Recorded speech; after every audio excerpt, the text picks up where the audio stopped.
ఈ చీకటి ప్రపంచంలో ఎన్నో రకాల దుష్టశక్తులు ఉన్నాయి. ఆ దుష్టశక్తుల్ని వారి వారి ప్రాంతాల్లో ఒక్కొక్క పేరుతో పిలిచేవారు. అయితే థాయిలాండ్లో బాగా ప్రసిద్ధిగాంచిన ఒక దుష్టశక్తి ఉంది. దాని పేరే క్రాసుయి. అయితే క్రాసుయి దుష్టశక్తి నుంచి తప్పించుకొని వచ్చిన వాళ్ళ ఎక్స్పీరియన్స్ని నేను మీతో ఈ వీడియోలో షేర్ చేయబోతున్నాను. కాబట్టి తప్పకుండా చివరి వరకు చూడండి. ఇంకా మీరు మన ఛానల్కి సబ్స్క్రైబ్ చేసుకోలేదా? అయితే వెంటనే సబ్స్క్రైబ్ చేసుకోండి. ఇంకా మొదలెడదామా?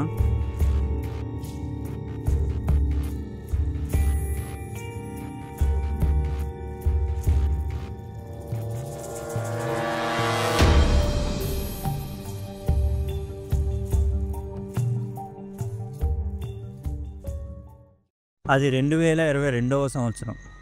నా పేరు లూకస్. నేను అమెరికాలో ఒక షార్ట్ ఫిల్మ్ డైరెక్టర్.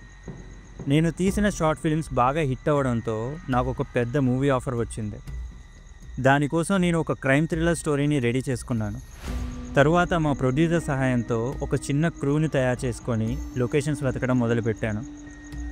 సుమారు 2 రోజులు కంప్యూటర్ ముందు కూర్చొని లొకేషన్స్ వెతుకుతున్నాను. నేను ఏ లొకేషన్ చూసినా నాకు నచ్చట్లేదు. కానీ ఒక లొకేషన్ చూశాక నాకు ఆ లొకేషన్లో ఏదో టెర్రర్ వైబ్ కలిగింది. వెంటనే ప్రొడ్యూసర్తో మాట్లాడి ఆ లొకేషన్ని సెలెక్ట్ చేసుకున్నాము. అది మరేదో లొకేషన్ కాదు, నదరన్ థాయిలాండ్లో చియాంగ్ మాయ్ రీజియన్లో ఉండే ఫారెస్ట్ అది. వెంటనే నేను ఇంకా నా ఫ్రెండ్ టామ్ కలిసి ఆ లొకేషన్కి వెళ్ళి ఆ ఎన్విరాన్మెంట్ ఎక్స్పీరియన్స్ చేసి మా మూవీకి సరిగ్గా సరిపోతుందా లేదా అని చెక్ చేయడానికి అక్కడికి బయలుదేరాం. 20 గంటల ప్రయాణం తర్వాత మేము థాయిలాండ్కి చేరుకున్నాము. తర్వాత ఫారెస్ట్కి సమీపంలో ఒక కొండ మీద హోటల్లో రూమ్ తీసుకున్నాము. అప్పుడే మా హోటల్ ఓనర్ మా రూమ్లోకి వచ్చి ఈ హోటల్లో ఉండాలి అంటే కొన్ని రూల్స్ పాటించాలి అని చెప్పి మాతో ఒక రూల్ చెప్పింది.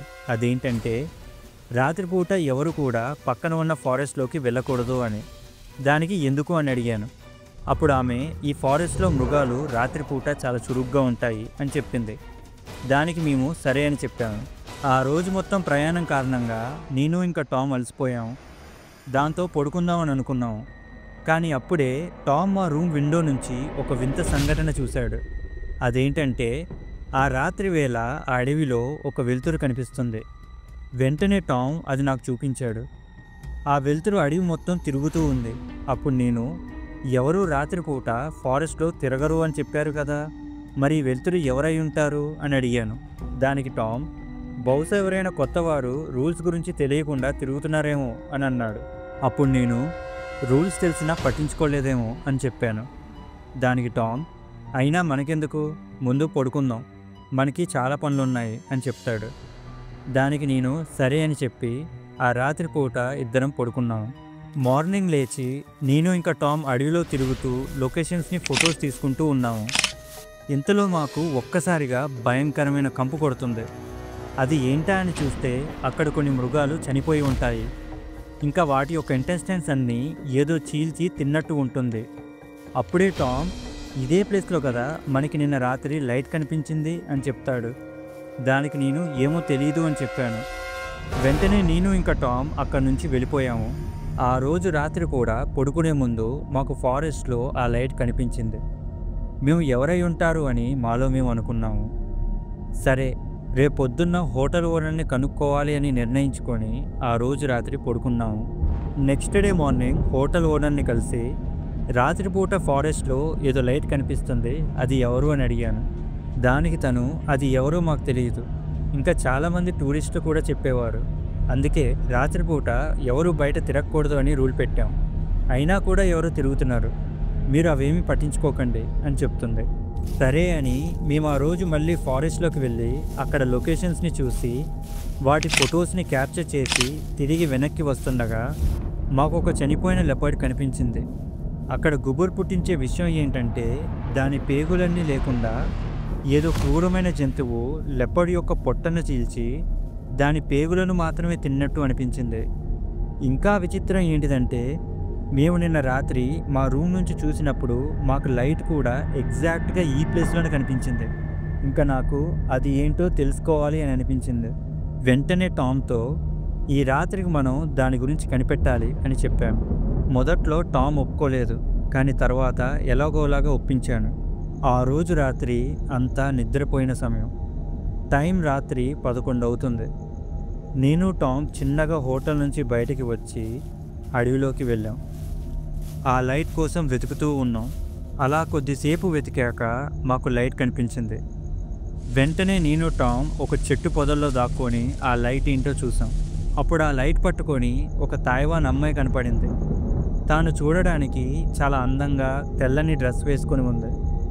ఇంత అందమైన అమ్మాయి ఇక్కడ ఇంత రాత్రిపూట ఏం చేస్తుందో తెలుసుకోవాలి అని అనుకొని తనని చిన్నగా ఫాలో అయ్యాం. ఇంతలో సడన్గా మేము నడిచేటప్పుడు ఆ అందమైన అమ్మాయికి వినిపిస్తుంది. వెంటనే ఆ అమ్మాయి మమ్మల్ని చూసి అక్కడి నుంచి పారిపోతుంది. నేను టామ్ ఆ అమ్మాయిని చేస్ చేస్తూ పరిగెత్తాం. ఆ అమ్మాయి పరిగెత్తుకుంటూ ఒక గుహలోకి వెళ్తుంది. మేము ఆ గుహ దగ్గర ఆగాం.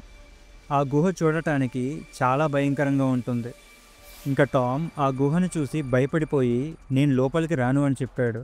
కానీ నాకు మాత్రం ఆ అమ్మాయి ఎవరో తెలుసుకోవాలి అన్న కుతూహలంతో నేను లోపలికి వెళ్తా, నేను వచ్చే వరకు నువ్వు ఇక్కడే వెయిట్ చేయి అని చెప్పా. దానికి టామ్ సరే అని చెప్పాడు. నేను మెల్లగా నడుచుకుంటూ గుహ లోపలికి వెళ్తున్నాను. ఆ గుహ మార్గం చీకటిగా ఉంది. ఇంకా లోపలికి వెళ్ళే కొద్దీ నాకు ఏవో కుళ్ళిపోయిన శవాల కంపు వస్తుంది. నేను లోపలికి వెళ్ళే కొద్దీ ఆ కంపు ఎక్కువ అవుతూ ఉంది. అసలు ఆ అమ్మాయికి ఇక్కడేం పని అని అనుకొని లోపలికి వెళ్తూ ఉన్నాను. అప్పుడే గుహ మధ్యలోకి వచ్చిన నాకు అక్కడ చూసిన దృశ్యానికి దిమ్మ తిరిగిపోయింది. ఒక అమ్మాయి తెల్ల డ్రెస్ వేసుకొని నిల్చొని ఉంది. కానీ తన బాడీ మీద చర్మం లేదు. తన ఇంటెస్టైన్స్, బోన్స్, స్కల్ అన్నీ నాకు కనిపిస్తున్నాయి. తను ఇంతకుముందు ఉన్న అమ్మాయే, కానీ తనలా మాత్రం లేదు. అసలు ఆ అమ్మాయి ఇలా ఎలా మారిపోయింది అని ఆశ్చర్యంగా చూస్తూ ఉన్నాను.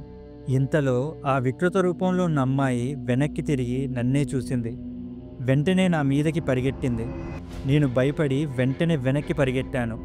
ఆ వికృత రూపంలో ఉన్న అమ్మాయి నన్నే వెంటాడుతుంది.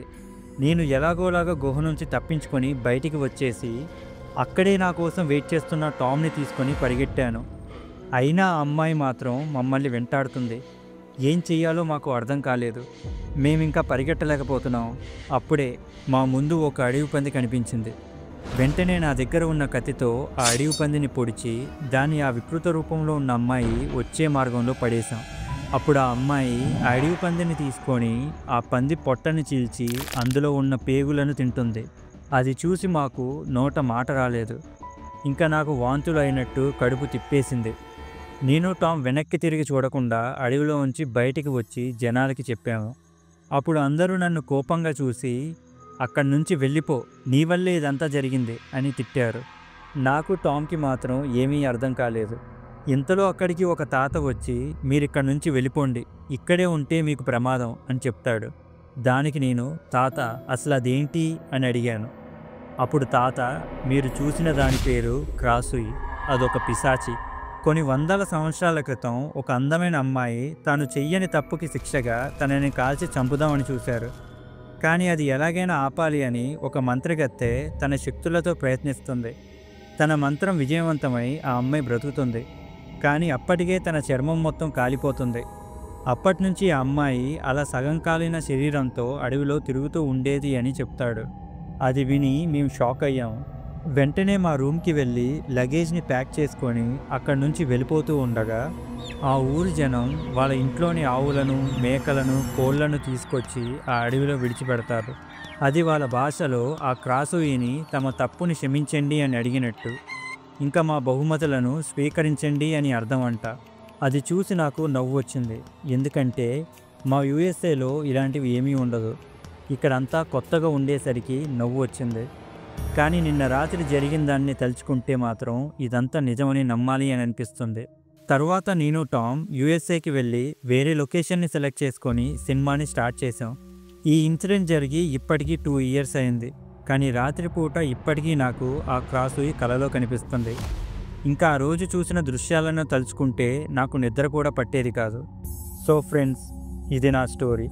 తైవాన్ కంట్రీకి వెళ్ళినప్పుడు నైట్ లొకేషన్ వ్యూ బాగుంది అని ఫారెస్ట్లో తిరక్కండి. ఎందుకంటే క్రాసుయి అనేది కట్టుకథ కాదు, ఇట్స్ రియల్. Be careful. ఇంకా మీకు కూడా రియల్ లైఫ్లో ఇలాంటి ఇన్సిడెంట్స్ ఏమైనా జరిగి ఉంటే మాతో షేర్ చేసుకోండి. సో ఈ రోజుకి ఇంతే ఫ్రెండ్స్. ఈ వీడియో మీకు నచ్చినట్లయితే ప్లీజ్ లైక్ చేసి, షేర్ చేసి, కామెంట్ చేయండి. ఇలాంటి మరిన్ని ఇంట్రెస్టింగ్ వీడియోస్ కోసం మా ఛానల్ని సబ్స్క్రైబ్ చేసుకోండి. Thank you.